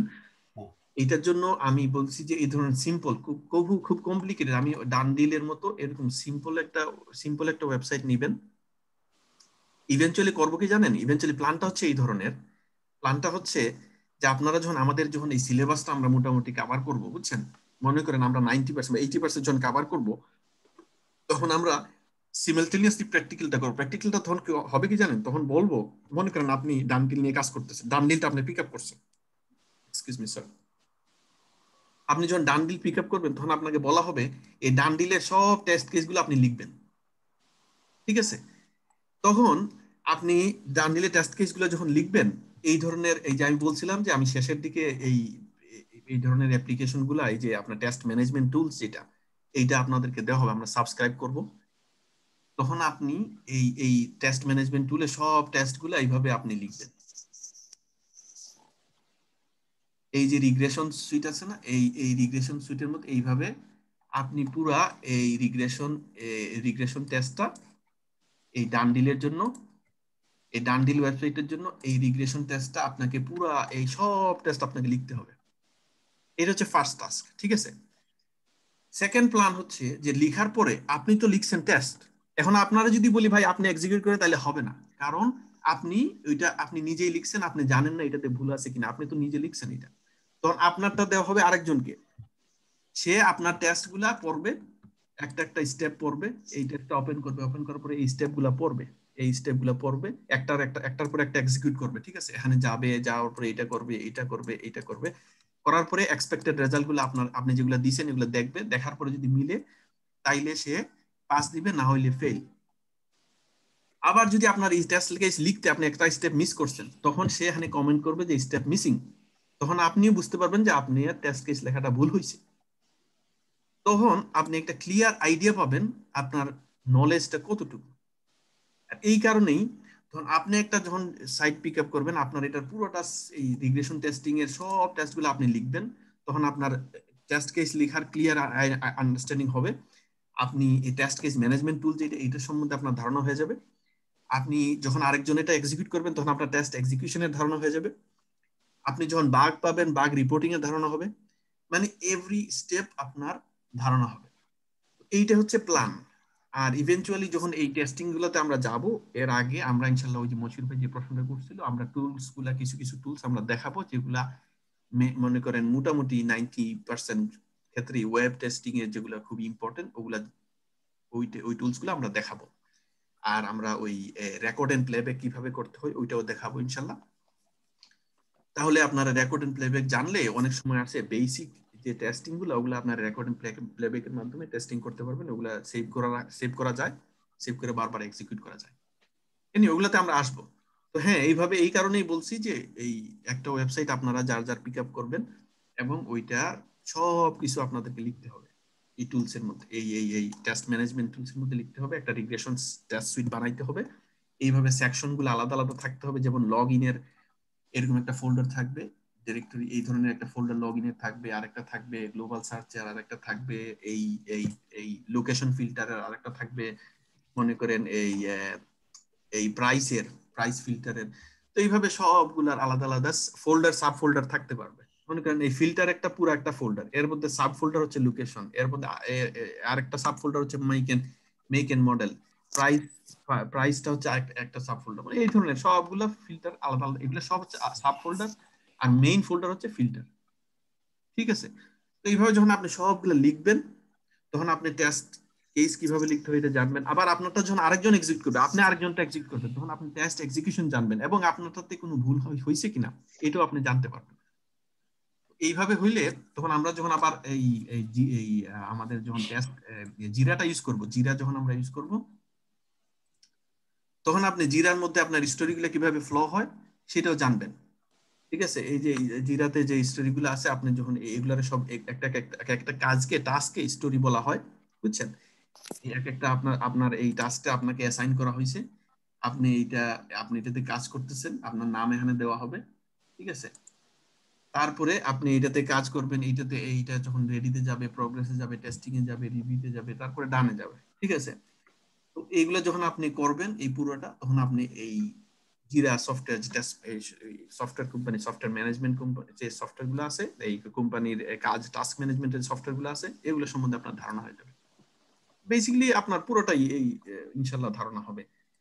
তো এটা হচ্ছে প্ল্যান ভাই। আমি তো আসলে প্ল্যান করতেছি, ইনশাল্লাহ কতটুকু পারবো জানি না, দোয়া করবেন যেন এটা হয়। এটা যদি হয় তাহলে আপনারা মোটামুটি একটা ভালো ধারণা পাবেন এই সফটওয়্যার টেস্টিং এবং ইন্ডাস্ট্রিতে কিভাবে কাজ করা লাগে। আর যদি এইভাবে করতে পারেন, তাহলে আশা করা যায় ইন্টারভিউতে যখন যাবেন, তখন আপনাকে প্রশ্ন করলে আপনি আনসার করতে পারবেন। তখন কারণ আপনি তো করছেন, আপনি যখন করবেন তখন আপনি আনসার করতে পারবেন। আমি যদি আপনারা সারাদিন এখানে বৈশা লেকচার দেই, 3 মাস যদিও দেই, তারপর 3 মাস পরে যদি আপনি যান ইন্টারভিউতে, আপনি আনসার করতে পারবেন না, কারণ আপনি কাজ করেন। ইভেন্চুয়ালি কাজটা হচ্ছে জানার জন্য, কাজ জানতে হলে আপনি কাজ করতে হবে। যখন আপনি কাজ করবেন, তখন আপনি যাবেন পুরো ক্লিয়ার মাথার মধ্যে বসে যাবে, আর আপনারে কেউ আর আটকাইতে পারবে না প্রশ্ন করে। ওইটা হচ্ছে প্ল্যান আমার ইভেন্চুয়ালি। কিন্তু ইনিশিয়ালি কিছু তো থিওরি লাগবে, কিছু থিওরি আপনাকে জানতে হবে, এই জন্যই আমরা থিওরিটা করতেছি। প্লাস যেহেতু আইএসটিকিউবির আমরা সিলেবাস ফলো করতেছি, অনেকে আইএসটিকিউ হয়তো কেউ কেউ পরীক্ষা দিবেন, যারা আইএসটি পরীক্ষা তাদের জন্য এটা প্রিপারেশনটা কাজে লাগবে। তো সবকিছু মিলাই ইনশাআল্লাহ এইভাবেই এটা হচ্ছে প্ল্যান। আমার একটা কোশ্চেন ছিল যেটা পিক আপ করেন নাই, তারা পিক আপ করেন, ছোটখাটো বড় ওয়েবসাইটে যাবেন না, কমপ্লিকেটেড করতে যাবেন, সিম্পল গুলাতে যান, ইনশাআল্লাহ ইয়ে করতে পারেন। হ্যাঁ বলেন, আরেকজনে কি প্রশ্ন করতেছেন? জিয়া ভাই বলে না? না আমি বলছিলাম সেটা হচ্ছে যে আমরা যে এটা এখানে অনলাইনে যে টেস্টগুলি করব ইনশাআল্লাহ, করার পরে তো এখন এই বেশিরভাগ জব তো দেখি যে কি বলে যে কি যে প্র্যাকটিক্যাল এক্সপিরিয়েন্স আছে কিনা, কোনো কোম্পানির সাথে কোনো ইয়ে আছে কিনা, কাজ করছে কিনা, তো ওই এক্সপিরিয়েন্সটা ওরা বেশি প্রেফার করে আর কি। তো সেই ক্ষেত্রে আমরা এটা কিভাবে মানে ওভারকাম করব? এই ক্ষেত্রে এই যে লাস্টের 3 মাস এইটা প্র্যাকটিক্যাল দেখা বলতে এখানে বলা যাবে যে আমি 3 মাস প্র্যাকটিক্যাল কাজ করছি, কারণ আমাদের লাস্টের 3 মাসটা আমরা ধরবো প্র্যাকটিক্যাল। ঠিক আছে, তখন আপনি 3 মাসের এক্সপিরিয়েন্স দেখাইতে পারবেন। 3 মাসের এক্সপিরিয়েন্স দেখানো কোনো দোষের কিছু না, যে আমি 3 মাস কাজ করছি। কিসে কাজ করছো? যে এই ওয়েবসাইটটা, আমি এই ওয়েবসাইটটাতে কাজ করছি, এইটার সবকিছু আমি লিখছি, এইটা এক্সিকিউট করছি, এটা সেইটা, এটা বলা যাবে। অথবা বলতে পারবেন কোম্পানির সাথে আমি বলতে পারবো তখন এটা। হ্যাঁ, ওই যে কোম্পানির সাথে বলতে পারবেন যে আমি এই আমাদের এটা কিউএ ইনস্টিটিউট যে ওয়েবসাইটটা করতেছি, এই কারণেই করতেছি, কারণ ওখানে তখন আপনার বলতে পারেন যে কিউএ ইনস্টিটিউটে আমি এটা শিখছি, এটা লাস্টে 3 মাস ছিল আমার এই প্লেসমেন্টে কোথায় কাজ করছি, আমি তাদের ওখানে কাজ করছি, আমি অন্য বাইরে কাজ পাই নাই, এখানেই তাদের প্রজেক্টে কাজ করছি, এই প্রজেক্টে আমি কাজ করছি, তখন এই 3 মাসটা এই এক্সপিরিয়েন্স হিসেবে দেখানো যাবে। আমার প্ল্যান হচ্ছে ইভেন্চুয়ালি আমি আসলে প্ল্যান অনেক বড় করতেছি, কিন্তু আল্লাহ জানে কতটুকু পারবো না পারবো। দোয়া করবেন, ইনশাআল্লাহ পারবেন, আমাদের দোয়া আছে আপনার সাথে, ইনশাআল্লাহ পারবেন ইসব ভাই, কোনো সমস্যা নেই। ইনশাআল্লাহ আগে আমরা প্ল্যানটা হচ্ছে যে ইভেন্চুয়ালি হবে কি, এই যে যখন লাস্টের দিকে চলে যাব তখন আমি এই কিছু ইমেইল করব ইয়েতে, এই আপনার কোম্পানিগুলোতে এই এর জন্য, এই ইন্টার্নশিপ দেওয়ার জন্য, আমাদের ইন্টার্নশিপ দেওয়ার জন্য। তো ইন্টার্নশিপ যদি কেউ পাওয়া যান তাহলে আলহামদুলিল্লাহ 90% কাজ হয়ে গেছে, আর ইনশাআল্লাহ 3 মাসের ইন্টার্নশিপ হইলেও হবে, বুঝছেন? তো আমি ইন্টার্নশিপের জন্য আমি কেন ওয়েবসাইটটা করতেছি কিউএ ইনস্টিটিউট, কারণ হচ্ছে ওই ইন্টার্নশিপের জন্য, কারণ তারা তখন আমার ডিটেইলস জানতে চাবে, কিসে কাজ জানতে চাবে না বিষয়। তো ওই ইন্টার্নশিপের প্ল্যানটা আছে, আমি চাইতেছি, চেষ্টা করতেছি, আমার নেক্সট কিছু স্টেপ আছে। ফর এক্সাম্পল আমি কিছু রিক্রুটমেন্ট এজেন্সির সাথে কথা বলবো, তাদের সাথে যোগাযোগ করব ইন্টার্নশিপের জন্য, প্লাস কোম্পানিগুলোর সাথে যোগাযোগ করব, যাদের সাথে আমি আগে কাজ করছি যে কোম্পানিগুলোতে, ওগুলারে বলবো ইন্টার্নশিপ দেওয়ার জন্য। তো তারা যদি ইন্টার্নশিপ দেয় তাহলে তো ভেরি গুড। আপনারা মনে করেন আশা করতেছি 2-4টা ইন্টার্নশিপ পাওয়া যাবে, আশা করতেছি আনপেইড। আমি বলবো যে ভাই পেমেন্ট লাগবে না, আমার জাস্ট এই এক্সপিরিয়েন্সের জন্য আমার ইয়ে লাগবে। যদিও তারা আনপেইড ইন্টার্নশিপ দিবে না, খুব সম্ভবত টাকা দিবে, কিন্তু যদি আনপেইডও দেয় তাইলেও আমি রাজি আছি। আপনারা তো রাজি আছেন নাকি? ইনশাআল্লাহ, অবশ্যই ভাই, কোনো সমস্যা নেই। ইংল্যান্ডে নাকি এরকম পাওয়া যায় প্রচুর যে আনপেইড। হ্যাঁ পাওয়া যায়, ওরা মহা খুশি হয় তখন। হ্যাঁ এইটাই হচ্ছে প্ল্যান, যে ইভেন্চুয়ালি যদি আমি মানে কিউএ ইনস্টিটিউট থেকে যদি ইমেল যায় তাহলে ওইটা তারা একটু বেশি প্রেফার করবে, যে না প্রেফার করবে এক্স্যাক্টলি ইন্ডিভিজুয়াল থেকে। তাহলে মনে করেন এই ইয়ে হবে, তারা প্রেফারেন্স দিবে, তখন তারা অনেক সময় ইন্টার্নশিপ দেওয়ার চান্স আছে। ওই তখন যদি ইন্টার্নশিপ কেউ পাওয়া যান তাহলে মোটামুটি আশা করা যায় যে আপনার 3 মাস ইন্টার্নশিপ করলেন, 3 মাস পরেই আপনি জবের জন্য অ্যাপ্লাই করেন। মনে করেন আপনারা নিল 6 মাসের জন্য ইন্টার্নশিপ, সাধারণত 6 মাসের জন্য নেয়, কখনো কখনো 3 মাসের জন্য নেয়। ঠিক আছে, ম্যাক্সিমাম ক্ষেত্রে 90% ক্ষেত্রে ইন্টার্নশিপটা নেয় হচ্ছে 6 মাসের জন্য। যদি 6 মাসের জন্য নেয় তাহলে 3 মাস পরেই আপনি অন্য জায়গায় অ্যাপ্লাই করা শুরু করবেন, যদি তারা আপনারা না রাখে। ম্যাক্সিমাম ক্ষেত্রে দেখা যায় যে অ্যারাউন্ড 50 থেকে 60% ক্ষেত্রে দেখা যায় যেখানে আপনি ইন্টার্নশিপ করতেছেন তারাই আপনারে জব দিয়ে দিবে। ঠিক আছে, আর এরপরে যদি তারা যদি আপনার কোনো হিন্টস না দেয়, তারা রাখবে, তাহলে আপনাকে করতে হবে কি, আপনি তখন 3 মাস পরেই আপনাকে অ্যাপ্লাই করা শুরু করতে হবে। 3 মাস শেষ হয়ে গেছে, আপনি অ্যাপ্লাই করবেন, দেখবেন আপনার কাজ শেষ হওয়ার আগেই আপনি একটা জব পেয়ে গেছেন ইনশাআল্লাহ। তো এই ধরনের প্ল্যান আছে। আমি অনেক হাই প্ল্যান করছি, আলহামদুলিল্লাহ, আল্লাহ জানে কতটুকু পারবো। দোয়া করবেন, ইনশাআল্লাহ ইনশাআল্লাহ পারবেন, ইনশাআল্লাহ হবে, ইনশাআল্লাহ। তো এই আর কেউ যদি ওয়ার্ডপ্রেসে কাজ করার অভিজ্ঞতা থাকে তাহলে ওই ওয়েবসাইটে কাজ করতে পারবেন, কোনো অসুবিধা নেই। এনিওয়ে, আর কোনো প্রশ্ন থাকলে বলতে পারেন ইনশাআল্লাহ। আর জাযাকাল্লাহ খাইরান। জাযাকাল্লাহ খায়রান আসিফ ভাই। ঠিক আছে, তাহলে আজকে এখানেই শেষ করি। ঠিক আছে, জি জি লাস্ট আমরা যে ওই যে পেজগুলো করছিলাম, যদি ফিডব্যাক আপনি ওটাকে ইমেল করবেন। হ্যাঁ হ্যাঁ, আমি আজকে ইনশাল্লাহ, আমি আসলে বলছিলাম যে আমি আসলে দেরি হয়েছে আমার, আমি ভিডিওটা আপলোড আজকে করছি। তো আমি ইনশাল্লাহ সবাইকে, যারা যারা সাবস্ক্রাইব করছেন আমার চ্যানেলে তারা অলরেডি পেয়ে গেছেন, পাবেন। আর যারা যারা সাবস্ক্রাইব করতে পারেন, করলে হয়তো সাথে সাথে ইমেল আসবে আপনাদের কাছে। তো আমি আপলোড করছি, পাঠিয়ে দিব ইনশাল্লাহ। আচ্ছা ইউসুফ ভাই, আপনি নেক্সট ক্লাসে কি নিয়ে আলোচনা করবেন? নেক্সট ক্লাস ওই সিলেবাসের নেক্সট টপিকটা যেটা আছে ওইটাই আমি আচ্ছা ইনশাআল্লাহ। ইউসুফ ভাই আসসালামু আলাইকুম। আসসালামু আলাইকুম ভাই, ওই যে অ্যাটেন্ডেন্সের ব্যাপারটা, অ্যাটেন্ডেন্সটা কি হয়ে গেছে যে আপনি লাস্ট ক্লাসে বলছিলেন? ও আচ্ছা, হ্যাঁ, অ্যাটেন্ডেন্সটা আমি নেই নাই। সরি, আমি আসলে অ্যাটেন্ডেন্স নিব, দাঁড়ান আমার একটা সেকেন্ড।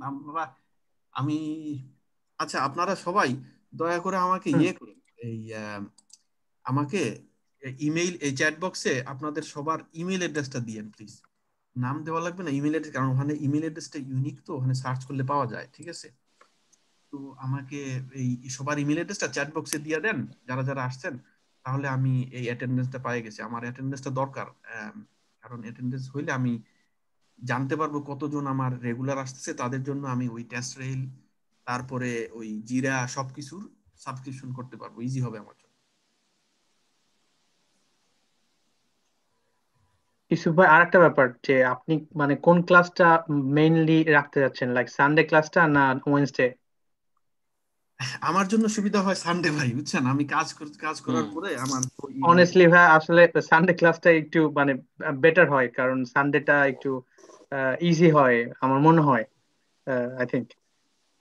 আমার জন্য ভালো হয়, এটা নো ডাউট, আমার জন্য অবশ্যই ভালো হয়, কিন্তু হ্যাঁ উইকেন্ড একটু মানে ভালো হয়, তাহলে মানে আমার মনে হয় যে আপনি এটা যদি করেন তাহলে বেটার হয়। তারপরে আপনি সবার মতামত নিয়ে যেটা বেটার হয়।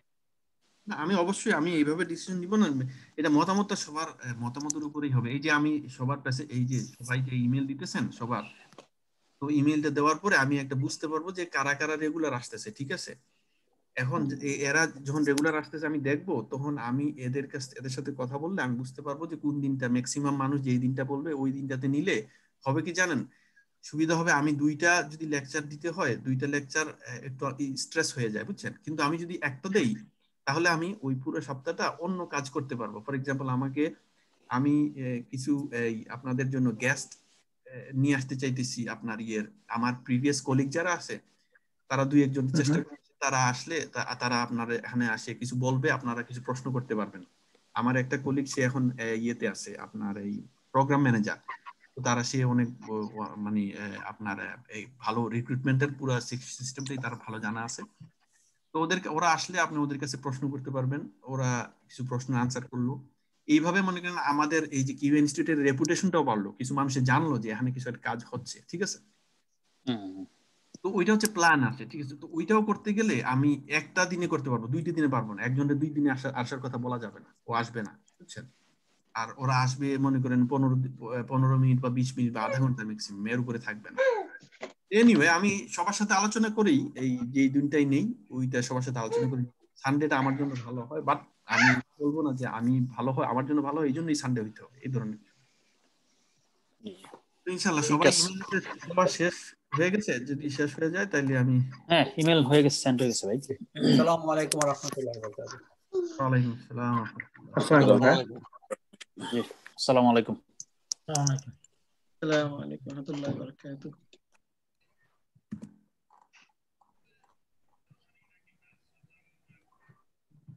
জাযাকাল্লাহ খাইরান ইউসুফ ভাই। ওকে, দোয়া করবেন ভাই ইনশাআল্লাহ। আল্লাহ হাফেজ, আসসালামু আলাইকুম।